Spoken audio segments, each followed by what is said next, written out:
Hello guys, welcome back to Concrete Elbow. If you don't want to know the result of this match without watching it yourself, please do click away from this video immediately. Brian Shaw vs Eddie Hall right arm super match. In round 1, they were arguing so much about the grip, which was pretty awesome to see. Brian also got a warning for moving in the ref's grip. In the start, Brian elbow fouled on a losing position, with Eddie compromising his riser. In the restart, Brian was moving once again in the ref's grip, resulting in a second foul, so the round goes to Eddie. Brian looks pretty nervous.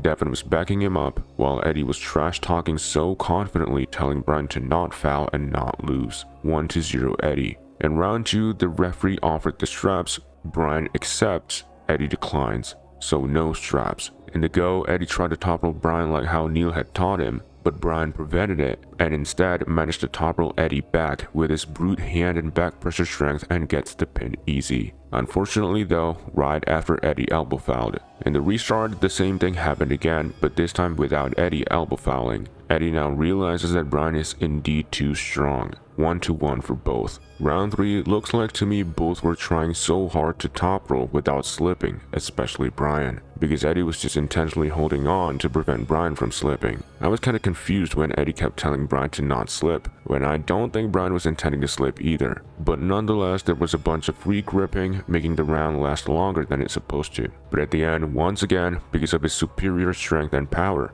Brian gets the pin with his top roll. 2-1 Brian. Round 4, this time Brian was trying to slip, and Eddie was gripping Brian's hand so hard to prevent him doing that, while calling him a bitch like 15 times. Brian did slip at the end though. In the straps, Eddie hit so quickly with the top roll, lost his hand a bit, Brian holding on, so close to getting pinned, but at the end, Eddie pins him. 2-2 for both. Round 5, Eddie tried to top roll again, but Brian contained his hand fully, dragged it to his side and gets the pin. 3-2 Brian. Round 6, exactly the same as round 5, except this time Brian yelled "fight me" to Eddie right before he pins him. 4-2, congrats Brian Shaw.